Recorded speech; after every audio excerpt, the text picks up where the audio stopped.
Well, good morning, good afternoon, everyone, and welcome to today's Exploring by the Seat of Your Pants event. My name is Joe Grabowski, and I'll be your host for today. Today, on a cold day in Canada with snow outside, I bet you it's probably pretty cold in a lot of places in the U.S. right now. I think it's a pretty good opportunity to take a virtual field trip to the high seas where maybe it's a little bit warmer right now. So I think that's a great way to spend our Friday today. And today we're going to do it with a good friend of mine, British adventurer and speaker, James Ketchell. So in July, he set sail from Gosport, England on an ocean adventure of 9 months and 30,000 nautical miles. So he's setting out to achieve something pretty special, his third circumnavigation of the globe. And if successful, he'll become the first person to have done this via air, sea, and land. So James is a regular with Exploring by the Seat of Your Pants. We've caught up with him on many of his different adventures around the world. He's already cycled around the world. He was the first person to fly a gyrocopter around our planet. And so, James isn't someone who just goes out and adventures for the sake of adventure. There's always a purpose. And this time around, he's trying to spend as much time in classrooms, both in person and virtually like we're doing today, to get students excited about travel and exploration and resiliency. And then, of course, he always has some charities that he's supporting along the way. So always good work going on with these journeys. So let's go out onto the ocean. He's just left Cape Town a few weeks ago. Let's grab James in here. Hey, James, how are you? Hey, good morning. It's good afternoon to here, but good morning to you. I'm really well, thank you. Yeah, great. Well, James, it's so good to have you here live with us today. Where are you right now? So I can give you our latitude for any of you geography geeks. You might want to write this down. We're at 37 degrees, 21 minutes south. We're at 41 degrees, 57 minutes east. So just to put that into perspective, we are about 1,200 miles east of Cape Town. So that's where we are. So I thought I'd read out the lat along if anyone was interested. So yeah, we are today, we've been out here a week. We left last Friday, and we have about 4 weeks left until we get to either Melbourne or Hobart. We're going to see which one we choose weather-wise as we get closer. But yeah. Yeah, I'm going to pop this up on the screen for a second. If you do want to follow along, jamesketchell.net, and you can follow along on the journey. This view here of the map, it's hard to tell where he is. So let's back out a little bit so you can see Cape Town back there and this massive expanse of blue. That's going to be, what you're going to be seeing for quite a while, James. Yeah, we still got quite a long way to go. That's just this leg. Yeah. We then still have to go into the Pacific after that and around South America and back up to the UK. So yeah, you can see where we've come from. Look. Yeah, James, this is a cool question because students who aren't familiar with sailing and what things are like on the ocean might be wondering, okay, you left London or the UK, and instead of just hugging and going along the coast, you crossed the Atlantic first to Brazil. What's the reasoning for that? That's a really good question. We crossed the Atlantic to head over to Brazil because we're following the winds, basically. If I was to try and sail directly down the coast of Africa, we'd be beating straight into the wind, and you couldn't really do that on a sailing boat. It would be very, very difficult. So we follow the winds and the currents to make it just that little bit easier, really. All right. Very cool. Yeah. That map is there for anyone who wants to check it out later. James, this will be your third circumnavigation of our planet. You've done it by land. You've done it by air. Can we touch on those briefly? What was the cycle like? What was the gyrocopter adventure like? Yeah, it was fantastic. The idea to cycle around the world came when I was lying in hospital. I just got back from climbing out in Nepal. I was very poorly, and I was at a bit of a crossroads in my life, to be honest. I wasn't really sure what I wanted to do, but going on adventures, I'd been on some before, made me feel happy. It gave me a sense of purpose, made me feel like I was doing something that I really enjoyed as well. And I made a decision that I was going to cycle around the world. I didn't really know how it was going to go. I just knew what I wanted to do. And I left, and it was incredible. I met the actual cycling was very, very easy. I cycled 100 miles a day for half a year. which sounds like quite a lot, but you get used to it after a while. And to be honest, all of you guys sitting here today watching me could get on a bike and ride around the world tomorrow. And if you're not a very strong cyclist, you know, you've got 18,000 miles to get strong. You just take it slow in the beginning and you build up. And the one thing that I got off the back of cycling around the world, so the route was from London down to Istanbul, and then into, I had to fly over Iran and Pakistan into India, and then from India down to Sri Lanka. Then from Sri Lanka, I flew to Bangkok and then came down through Thailand, Malaysia, Singapore. And then I flew to Perth in Western Australia, made my way across to the east coast of Australia. And then I flew to America and cycled from San Francisco all the way to Miami. Then from Miami, I flew to Lisbon and cycled back up to London. And that's the route that I took to get around the world. And you have to cycle a minimum distance of 18,000 miles. But probably the biggest thing I learned off the back of cycling around the world was that the world is full of kind people. Didn't matter what country I was passing through, didn't matter what language people spoke. Everyone was very kind to me, and I'll be playing forward favors for the rest of my life. There's a lot of kind people in this world. And, you know, I didn't really know how it was going to go. And there were people at home that said, you shouldn't really do this. But actually, it was probably one of the best decisions that I made to push myself outside of my comfort zone just that little bit more and try and do something that I've not done before.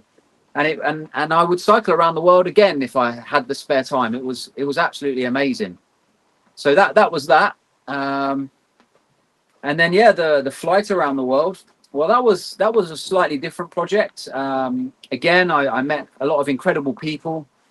And the route for that was I left England, flew over into France, then from France down into Germany, then up into Poland, and then into Lithuania, then into Estonia. And then from there, I flew the whole way across Russia.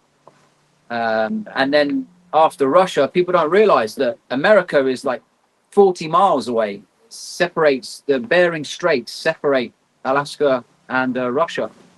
And I flew into Alaska, and then came all the way down through Canada into the lower states, and then made my way across. And I landed in every mainland state in America. I zigzagged the whole way across. It was amazing. And, you know, again, everything that I worried about before the trip never happened. And it was really interesting because, again, a lot of people said, I think you're pretty crazy. I'm not sure you're going to be able to do that. But I found out it's really important who you listen to. You need to listen and seek advice from the right people who have the relevant experience to help you. Because people who had lots of flying experience said to me, yeah, you're pretty crazy, but you can probably do it if you do this, this, and this. But a lot of people who had a little bit of experience, but thought they had a lot more than they actually had, they said, no, you're not going to be able to do it. And so it kind of made me realize that who you listen to, who you have around you, who you have supporting you is actually really, really important. And a lot of people ask me how I was able to get around the world. And it's actually really, really simple. I think the reason I was able to get around the world was because, firstly, I wasn't afraid to try something new. When you think something's going to be difficult, it'll never be as hard as you think, and you will be able to do it. And I always treated people in a way I'd like to be treated when I met people, whether I was cycling around the world or whether I was flying around the world. Didn't matter whether I felt like it or not, or how I felt. I was always polite and kind and respectful to everyone that I met. And I learned very quickly to only worry about the things that I can control. If I can't control it, there's no point in worrying about it. And I also made a decision that I was going to take ownership of everything. I wasn't going to blame anyone else if things went wrong. And I was going to stay super positive, which sometimes is hard to do because I'm only human. And I made sure I did those things. And I believe those things got me around the world.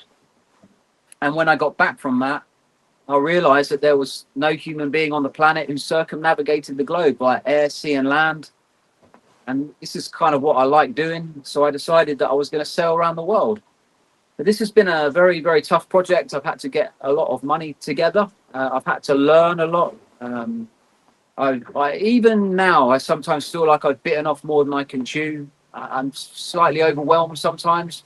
I just take it one day at a time, and certainly out here in the ocean, you just take it 1 hour at a time. And you have good days and you have bad days, but as long as you're moving forward, time passes. So, yeah, it's been fantastic so far. Perfect. Well, James, we certainly remember here in Ontario when you came and hung out with us for a few days. I just pulled this picture back up on my phone. So cool. I remember it too. Finn and Nora hanging out in the gyrocopter before you headed north. Very, very cool.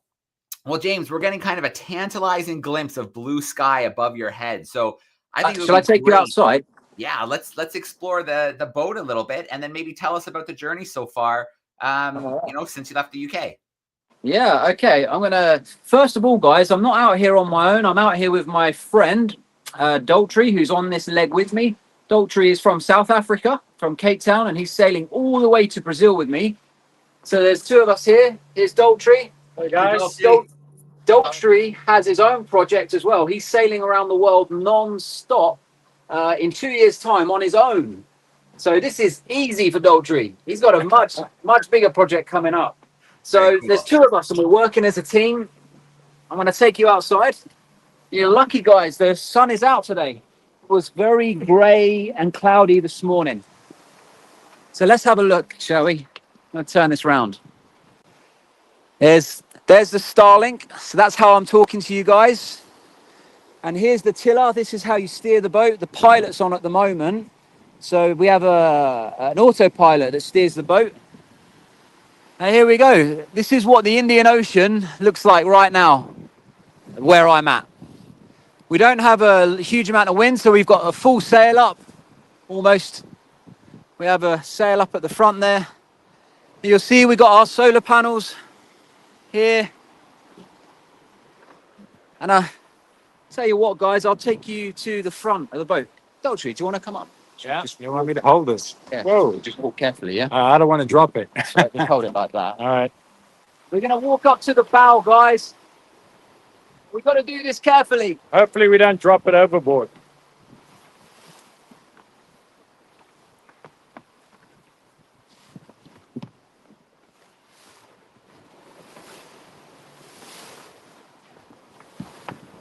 So cool, James. I love the sound of the waves running along the ship. It sounds amazing.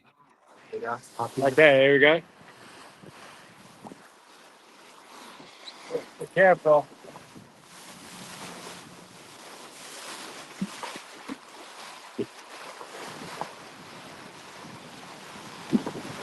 Very cool. Yeah, the back view is pretty cool too. Yeah, I'm just trying to do it without dropping the phone. Very important, yes. And yeah, it's a great day out here. We'll go back inside if you want, and I'll show you around inside. Yeah, sounds great. Sounds a bit crazy, but the way the boat moves around, a lot of the time we have to crawl. So if you're wondering why I'm crawling,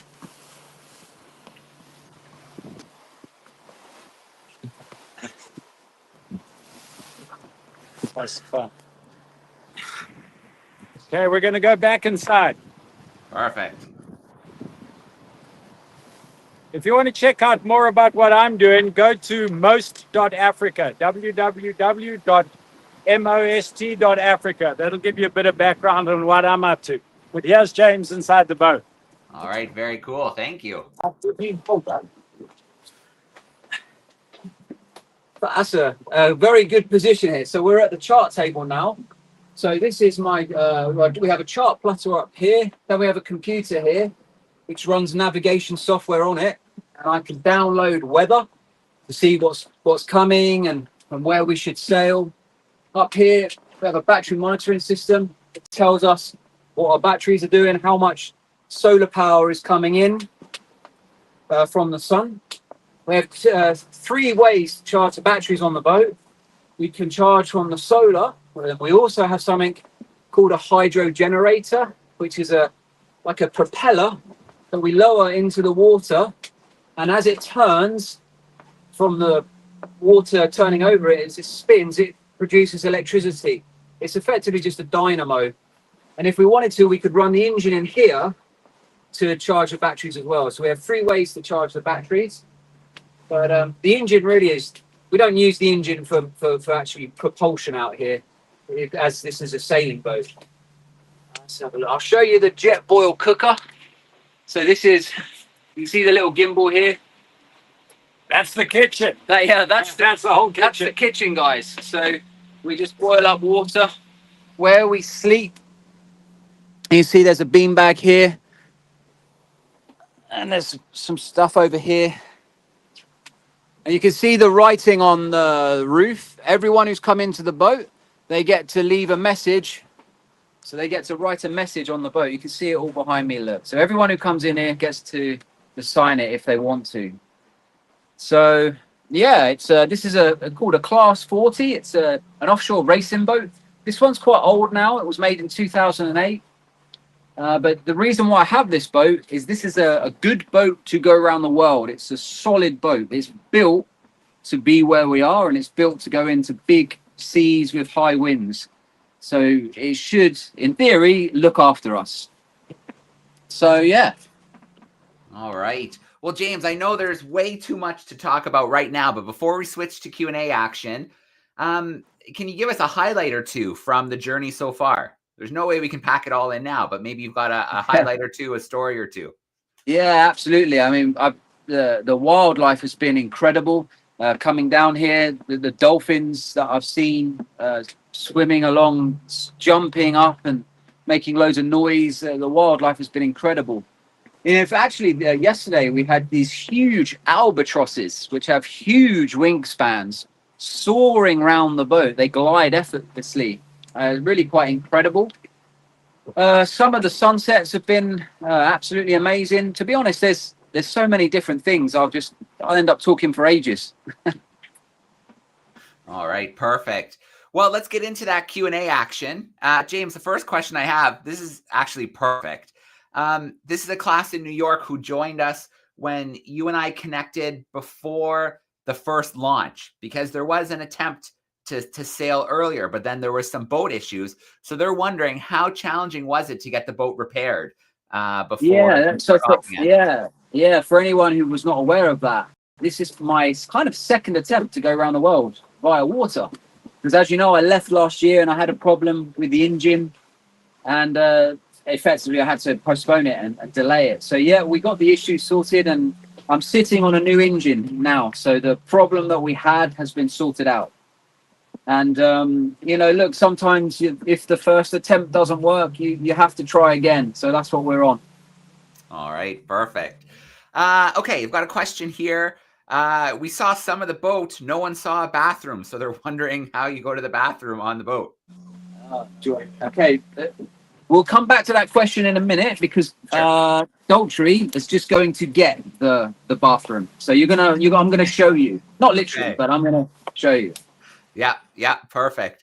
The next question I have here is from a group in Toronto wondering, you said you spent a period of time in Cape Town, got back on the sea. Was there any adjustment, any seasickness once you got back on the water? I'm very fortunate. I don't suffer from it too much. But yeah, you're in the beginning, it takes a while to get used to the movement, a few days.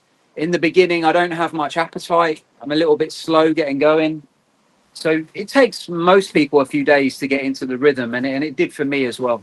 But luckily, no real sickness. Right, coming back to that question, I'm going to show you the bucket and chuck it. Here we go. There you go. That's the bucket and chuck it, guys. There you go. So there you go. That's the bucket and chuck it. So that's how we do that. Well, it's an important question. It doesn't matter if we're talking to an astronaut or someone rowing across the ocean. Students want to know how they get it done. So there you go. Good. You showed us the kitchen. So this classroom in Florida wants to know what you've been eating along the way. Yeah, so we've been eating ration packs. I'll show you. Got one down here. They're just like dehydrated meals, or freeze-dried, and you add water to them. We do also have some fresh food on board, some fruit, We have pastas and things that we cook up. We've been making up tuna mayonnaise wraps, which have been nice. And I have a bit of a sweet tooth, so we have lots of chocolate on the boat, lots of sweets as well. Yeah, we need them. Because your food, eating nice food, often determines how you feel. And if you know you have something to look forward to, some nice food, it makes all the difference. Of course. Yeah, absolutely.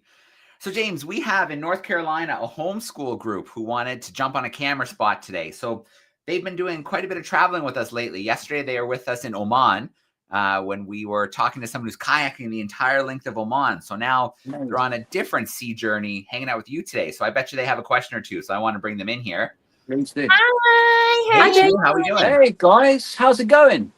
awesome.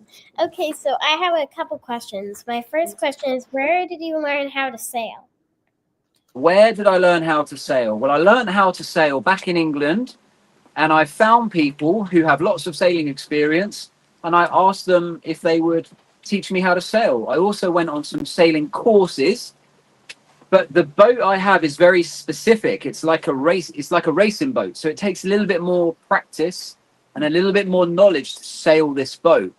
So once I had a basic understanding of sailing, I then had to find some people who had relevant experience to these types of boats to coach me. And the one thing I would say is never be afraid to ask anyone to help you, because there'll always be someone that will help you if you want to learn something. And that's certainly been the case with me. Everyone has to start somewhere. And at some point, everyone was a beginner, you know, so yeah. Absolutely. I had, do you want to go to your next question? You can ask. Okay. I was wondering, you spoke about how you've seen people are so kind across the world, different places, different backgrounds, different beliefs. And I wonder, when there's a divisive society or, you know, or it's very complicated to break into people and to get to their core and to talk with them and overcome divisiveness, what are some strategies you've been able to use to kind of break into that and to connect with people and to get to see all those beautiful things that you've been able to see along the way? I think part of it might be asking people for help. I think that's a great strategy that you do. But some others, can you talk to us about that? Yes, and that's an excellent question. I'm personally, this is what how I go about when I meet new people in interesting places and things. I'm always very open. I'm always very honest. You know, meet people with a big smile on your face and just I ask them lots of questions. Instead of talking about myself and saying, this is me, this is why I'm going around the world, I'll put all my focus on them and ask them questions and make it and be very complimentary towards them and their culture and the situation they're in, and try to show empathy and understanding, and you know, just ask about family and things, because we all have certain things in common, no matter where we live or what country we're in or what difficult situations the country's in that they might live in. There's all things that we all care about, which, you know, one of them would be our family, and that's an important one. And I've never had a problem asking about that, because it brings you back to a level that, you know, we all have that and we all are interested in it, and it's a bit of an icebreaker. And the more you show that you're open and you want to learn about their culture or their situation, most people will open up and talk to you. But if you just talk about yourself, no one gives a monkeys about that. You know? I love that. Thank you so much. You're welcome. I heard a rumor there might be one more question there. Yeah. Go ahead. So my other question is, how do you overcome challenges? How do I overcome challenges? That's an excellent question. I trust that I've prepared the best that I can. I try not to overthink things. I break things down into one day at a time, 1 hour at a time, one task at a time. I'm not afraid to ask people to help me. and I only worry about what I can control. If I can't control it, I don't worry about it. So to answer your question, there's lots of different things that I do to overcome challenges. All right. And you can do all of those things too, by the way. Thank you. James. You're Much welcome. appreciated. And we saw you have a new book, so now I know what I'll be asking for Christmas. Yeah, so in fact, that book's quite old now. I'm going to write another one when I get back from this trip. So it's on my website. All right. Thank All right. you. Very cool. You're welcome. All right. Thanks, team. I'm going to stay on the East Coast, but this time there's a classroom in Newfoundland. We've got some third graders here, and they've clearly looked at a map because they're wondering if you're going to go through the Panama Canal or around the Horn. So I'm going to go around Cape Horn, South America. So yeah, the plan is to not come up to the Panama Canal. We'll be staying in the South Pacific and going underneath through the Drake Passage. And that's quite a challenging piece of ocean because it's when this huge ocean funnels down to go through this little area called the Drake Passage, and the sea floor comes up as well.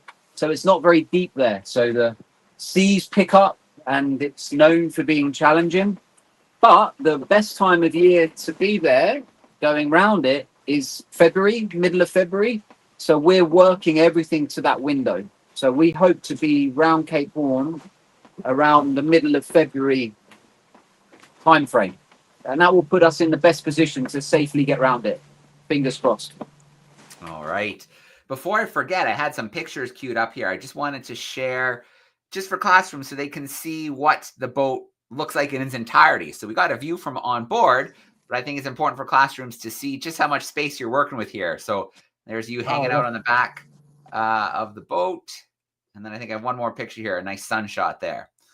So there's a nice shot of your home out there on the ocean.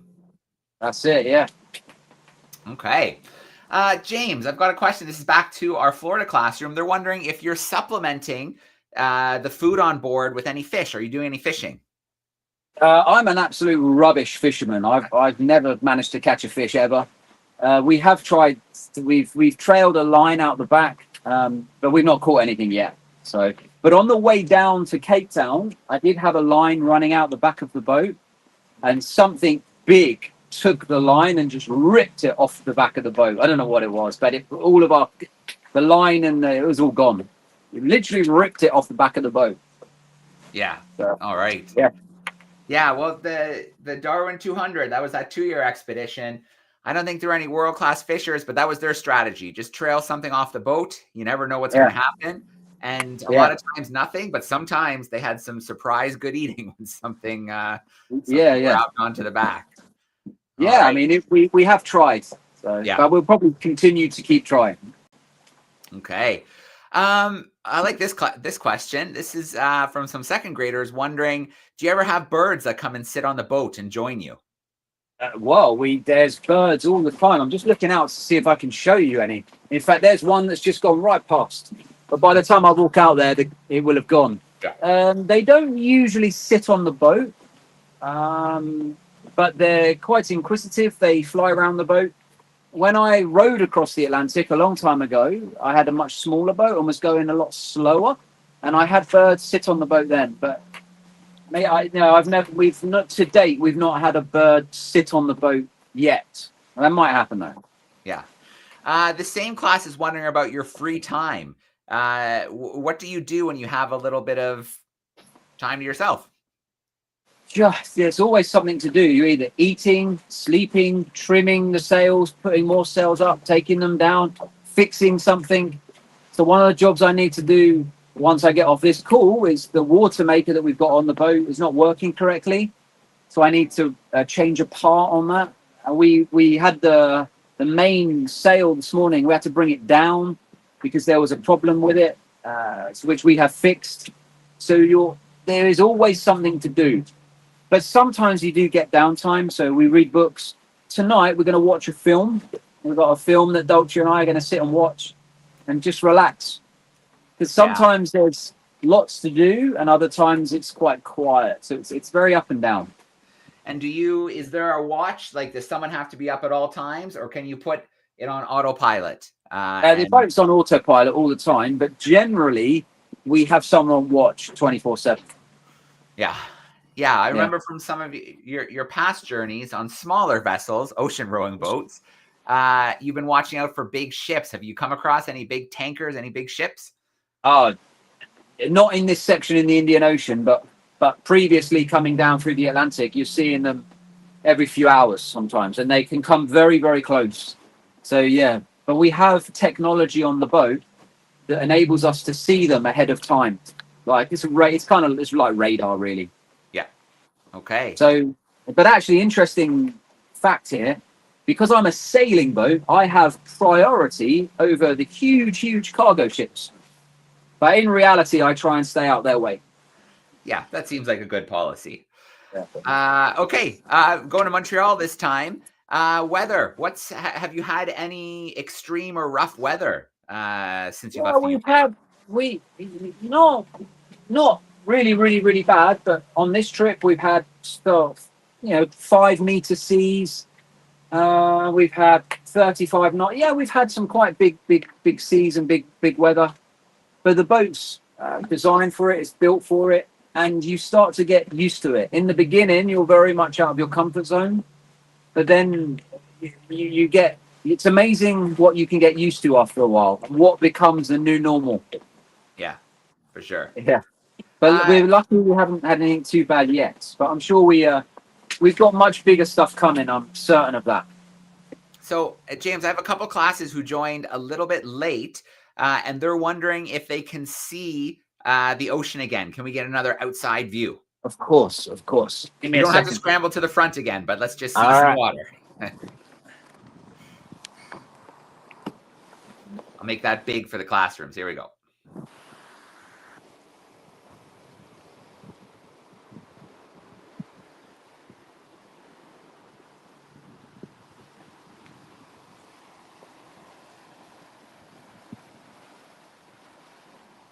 Perfect. There you go. What about James? I sailed on a tall ship not too long ago, and we had some beautiful bioluminescence on some of the nights. Have you had any bioluminescence? Loads. It's incredible. Yeah, very cool. And then you mentioned marine mammals. So you've had dolphins.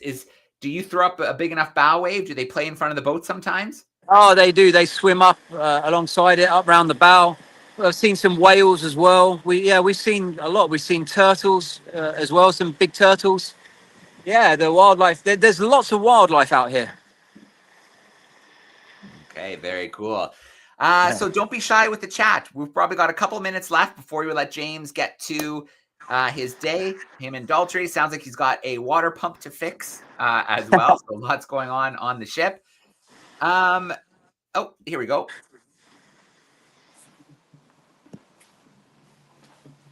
Okay, so let me bring our group from North Carolina back in. They put another question in the chat, so I'm going to give them a chance to ask one more before we go off. There we go.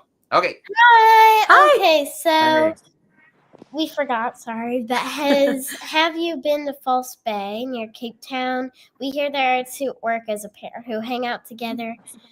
Near there, you must see quite interesting wildlife. I have been to False Bay, and there are two orcas that I think. So Daltrey knows that area very, very well, and he can tell you about the two orcas because these orcas have scared off all the sharks. Yeah. I got. Okay, so the two orcas in Cape Town are two brothers from the same mother, and their names are Port and Starboard. And the reason for that is because the one dorsal fin goes to the port side, which is the left side of his body, and the other one goes to the right side, which is the right side of the body, starboard.